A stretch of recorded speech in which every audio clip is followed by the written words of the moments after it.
नमस्कार दोस्तों, एक बार फिर से स्वागत है आपका केपीएल एक्सपीडिशंस में। तो गाइज आज का जो व्लॉग है उन लोगों के लिए स्पेशल होने वाला है जो अभी प्लान कर रहे हैं मनाली आने का। तो यार आजकल जो विंटर्स में मनाली होती है वो बहुत खूबसूरत होती है, किसी जन्नत से कम नहीं। बट इसके साथ आज का जो व्लॉग है वो इसलिए भी इंपॉर्टेंट होने वाला है क्योंकि मैं आपको मनाली आने का सबसे चीपेस्ट वे बताऊंगा कि किस तरह आप सबसे बजट में ट्रैवल कर सकते हैं मनाली। तो चलो यार टाइम वेस्ट नहीं करते, सीधा आते हैं व्लॉग पे। तो गाइस सबसे पहली बात कर रहे हैं जो अभी सीज़न आने वाला है वो विंटर्स का। और विंटर्स के लिए लोग इसीलिए आते हैं क्योंकि सबको स्नोफॉल का एंजॉय करना है। जैसा आप अभी देख रहे हो यार, इस तरह की खूबसूरती का दीदार कौन नहीं करना चाहेगा। अगर आप भी प्लान कर रहे हैं, चाहे वो हनीमून के लिए हो, चाहे आप दोस्तों के साथ आ रहे हो, चाहे आप सोलो आ रहे हो, तो आज का व्लॉग बहुत इंपॉर्टेंट है, तो इसको पूरा देखना। सबसे पहला जो है वो है कि मनाली आप किस तरह आ सकते हैं। देखो, या फ्लाइट से आ सकते हैं या ट्रेन से आ सकते हैं। अगर फ्लाइट की बात करूं, सबसे नज़दीक का जो एयरपोर्ट पड़ता है वो पड़ता है भुंतर एयरपोर्ट, जो कि है मनाली से लगभग 50 किलोमीटर। बट यहाँ पे बताऊँ यार, अगर आप फ्लाइट से आते हो मनाली तो वो आपको फिर चीप नहीं पड़ेगा या फिर बजट फ्रेंडली नहीं पड़ेगा, क्योंकि उसकी जो कई बार 15,000, कई बार 20,000, 25,000 इस तरह की होती है, जो कि यार मेरे अकॉर्डिंग बिल्कुल सही नहीं है। बहुत महंगी है ये फ़्लाइट्स। और उसके बाद अगर आप सिर्फ 20,000 रुपये की सिर्फ फ़्लाइट करोगे तो सारा बजट ख़राब हो जाएगा। अब दूसरी बात है ट्रेन की। जो देखो ट्रेन है वो है चंडीगढ़, कालका और दिल्ली, ये है नियरेस्ट रेलवे स्टेशन है। अगर हिमाचल की बात करूं, हिमाचल में भी काफ़ी हैं रेलवे स्टेशन, बट वो हैं सारे अंग्रेज़ों के टाइम के। भाई उससे ज़्यादा ट्रेन नहीं विकसित हो पाई है भाई अभी तक हमारे हिमाचल में, शायद फ्यूचर में हो, बट अभी जो है वो है चंडीगढ़। तो चंडीगढ़ सबसे बेस्ट रहेगा आपके लिए। वहाँ से आप शिमला के लिए निकल सकते हैं। अगर आपका मनाली के लिए तो मनाली के लिए निकल सकते हो आप वहाँ से बसेस लेके या फिर टैक्सी लेके। अगर आपका टैक्सी का प्लान है तो आप सीधा चंडीगढ़ से आ सकते हैं, या फिर दिल्ली से एक बात बेस्ट जो रहती है, वहाँ पे वोल्वो बहुत ज़्यादा चलती हैं। वोल्वो सर्विसेज है वो बहुत फ्रीक्वेंट है दिल्ली टू मनाली। तो आप दिल्ली आपके लिए ज़्यादा बेटर रहेगा as compare to Chandigarh. Chandigarh से भी होती हैं बट वो सिर्फ एचआरटीसी की होती हैं जो वोल्वो होती हैं, और उनका जो प्राइस होता है वो थोड़ा ज़्यादा होता है as compare to Delhi. But अगर आप ऑर्डिनर बस में आना चाहते हैं जो सिंपल होती हैं एचआरटीसी की, तो उसके लिए चंडीगढ़ भी ठीक है। वहाँ से भी आपका जो फेयर है लगभग 500 से 700 लगेगा, और दिल्ली से भी 700 टू 800। और वहीं पे बात करें अगर दिल्ली से वोल्वो में आते हैं बिल्कुल मस्त लग्जरी वाली बसेस में, तो वो 1200 से लेकर 2,000 रुपये पड़ेगी पर पर्सन। वो डिपेंड करता है सीज़न टू सीज़न। जैसे अभी आजकल आपको 1100 में भी मिल जाएगी, 1200 में भी मिल जाएगी। और जैसे ही अब नवंबर का सीज़न स्टार्ट हो जाएगा, दिसंबर का सीज़न स्टार्ट हो जाएगा, तो वही 1500-1600 तक जाएंगी आराम से। तो जो अगली है वो है टैक्सी सर्विसेज। वो दिल्ली से भी मिल जाता है और चंडीगढ़ से भी मिल जाता है। तो उसका अगर बता दें आपको तो लगभग वो भी बराबर पड़ेगा, ज़्यादा फ़र्क नहीं पड़ेगा। दिल्ली और चंडीगढ़ में तो थोड़ा बहुत अंतर होता है, तो ज़्यादा फ़र्क नहीं होगा, लगभग 2-3 हज़ार रुपये का फ़र्क होता है, तो वो मैनेजेबल होता है, तो आप उसको कर सकते हैं। बट टैक्सी तभी फ़ायदेमंद रहेगी आप लोगों के लिए अगर आप ग्रुप से हैं। अगर आप 1-2 लोग हैं तो आपके लिए टैक्सी महंगी पड़ेगी। अगर आप 4 लोग हैं तो आप एक छोटी टैक्सी हायर कर सकते हैं। और जो टैक्सी का प्राइस होता है वो लगभग डिपेंड करता है आपके ट्रिप्स पे। अगर 5 दिन का ट्रिप है तो आपको लगभग 15,000 रुपये में मिल जाती हैं टैक्सी छोटी वाली। अगर इनोवा वगैरह करनी है तो वो आपको लगभग 25,000 टू 27,000 में मिल सकती हैं। तो ये प्राइस है ना, वो सारा डिपेंड करता है सीज़न टू सीज़न में। तो गाइस ट्रैवल का टोटल खर्चा जो आएगा अगर आप वॉल्वो बस करते हैं तो लगभग 2,800 रुपये आएगा आपका दिल्ली से मनाली और वापस मनाली से दिल्ली का। और अगर आप वहीं पे एचआरटीसी बसेस करते हैं, लोकल बसेस करते हैं, तो उसका खर्चा आपका ज़्यादा से ज़्यादा या 1,600 तक आ सकता है। यहाँ पे काफ़ी लोग ये पूछते हैं कि हमें यार भाई अलग अलग से बुक करने में काफ़ी परेशानी होती है, तो कोई अगर आपके पास कोई डील है तो प्लीज़ हमें बताएं। तो गाइस चलिए लाइटनिंग डील की बात करते हैं जो कि है 4 डे 3 नाइट्स की। तो इससे पहले मैं आपको प्राइस वगैरह बताऊँ, पहले ये बता दूँ कि भाई जो आज का बेसिकली जो हमारी वीडियो है या फिर आपको हाईलाइट पॉइंट है वो है बजट ट्रैवल की, कि किस तरह बजट ट्रैवल कर सकते हैं। और ये डील भी बजट ट्रैवल करने वालों के लिए है। अगर आप सोच रहे हैं मनाली आएंगे, हनीमून के लिए खर्चा करना है, हमें लग्जरी चाहिए, तब आप इस वीडियो को स्किप कर सकते हैं। अदरवाइज़ आप इस वीडियो को पूरा देखें और आप इस डील को भी ले सकते हैं। तो ये है 4 डे 3 नाइट की जो पहली वाली है वो पड़ेगी आपको 3,999 में। इसके लिए आपका 4 लोग होना ज़रूरी है।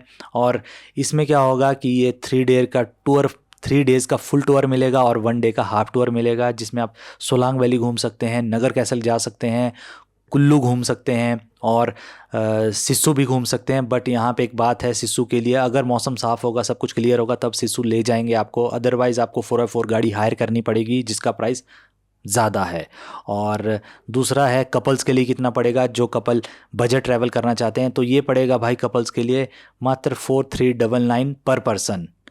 अगर दो कपल हैं तो टोटल 4 लोग हो गए तो पर पर्सन पड़ेगा 4399। इनमें अलग अलग रूम मिलेगा और घूमने के जो प्लेसेस होंगे वो सारे वही होंगे, सोलांग वैली, सिस्सू, नगर कैसल, कुल्लू। तो आप पूरा एंजॉय ले सकते हैं, वो भी इतने कम बजट में। और यहाँ पे एक और ऐड करना चाहूँगा, इसमें हमने खाना इसलिए नहीं रखा है क्योंकि कई मैक्सिमम लोगों को ऐसा रहता है कि होटल्स में खाना उतना पसंद नहीं आता है, क्योंकि अब कोई साउथ इंडिया से आते हैं, कोई कोलकाता से आते हैं, तो शेफ़ हर एक स्टेट के उतना अच्छी तरह से नहीं बना पाते हैं। तो इसीलिए क्या है, मैं भी रिकमेंड करता हूँ, सब भी रिकमेंड यही करेंगे कि हो सके तो माल रोड में जाके अलग अलग अपने, चाहे आप अपने स्टेट का खाना खाएं या फिर आप यहाँ का लोकल फूड खा सकते हैं, वो आप अपने पॉकेट के हिसाब से खा सकते हैं, ना ज़्यादा महंगा ना ज़्यादा सस्ता। तो आपको मैंने बता दिया। बाकी अगर आप 3 डे 2 नाइट का पूछोगे तो वो 2999 से स्टार्ट है। अगर आपने बुकिंग करनी है तो आप डिस्क्रिप्शन में भी जा सकते हैं, वहाँ पे नंबर दे दिया है, तो डायरेक्ट आप बुक भी कर सकते हैं। और अगर आपने पूरी डिटेल पढ़नी है तो डिस्क्रिप्शन में लिंक दे दिया मैंने केपीएल एक्सपीडिशंस का, तो आप वहाँ जाके भी पढ़ सकते हैं। तो पर एक और इम्पॉर्टेंट बात जो ये है, ये अवेल होगा 5 जैन के बाद से लेकर Feb 20 तक।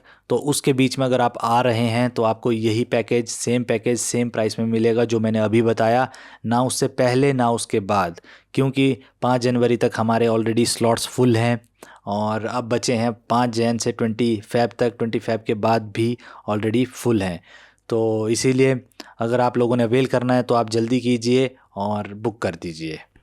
तो यार यहाँ पे एक बात, सबसे बड़ी बात बताऊँ कि अगर आपको मनाली में बजट में ट्रैवल करना है तो गाइज़ मैं आपको एक रिकमेंड ये करूँगा कि आप मेन सीज़न में ना आएँ, क्योंकि मेन सीज़न में थोड़ा बजट हाई हो जाता है। हो सके तो आप दिसंबर की जगह नवंबर में आएँ और जैन की जगह फ़ेब में आएँ। मई जून की जगह आप जुलाई अगस्त में आएँ तो वो भी आपको बजट फ्रेंडली पड़ेगा। बट जो मैंने अभी आपको एक वेबसाइट दी और आपको मैंने डिस्क्रिप्शन में नंबर दिया, उसके साथ आपको टेंशन ही नहीं लेनी है, बजट की टेंशन नहीं लेनी है। बस वो पैकेज बुक कर लेना, आपको सस्ता पड़ जाएगा। तो उसके लिए आपको क्या करना, सीधा कॉल या मैसेज कर देना है।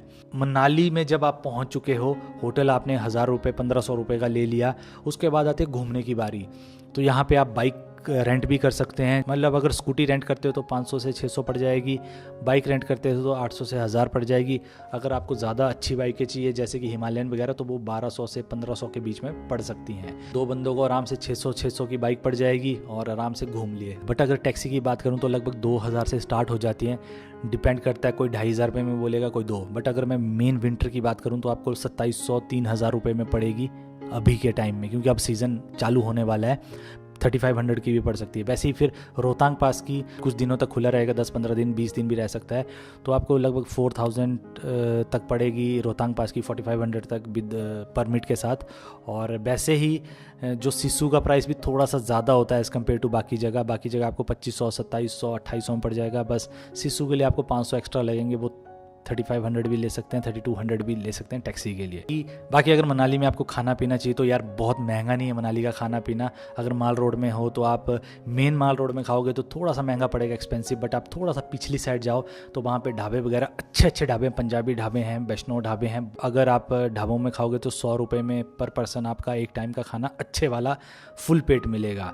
वही अगर आप सामने वाले में आते हो मेन माल रोड में तो आपको 200 से 250 रुपये लगेगा पर पर्सन, तो थोड़ा बहुत डिफरेंस होगा। तो जाने से पहले एक और चीज़ बताऊंगा मैं इसी से रिलेटेड कि मनाली में आपको कितने दिन का ट्रिप होना चाहिए। देखो, अगर आप मनाली में आए हो तो लगभग 5-6 दिन का तो होना ही चाहिए ट्रिप आपका। अगर आपने कुल्लू मनाली पूरा घूमना है, सिर्फ मनाली घूमना है तो 3 दिन भी काफ़ी हैं आपके। अगर आप पूरा ही कुल्लू मनाली घूमना चाहते हो तब तो आपको 10-15 दिन भी काफ़ी नहीं होंगे, क्योंकि कसोल है, मणिकरण है, कुल्लू है, आपका तीर्थन वैली है, बहुत कुछ है यहाँ पे घूमने के लिए, तो आपके मतलब काफ़ी दिन लगेंगे।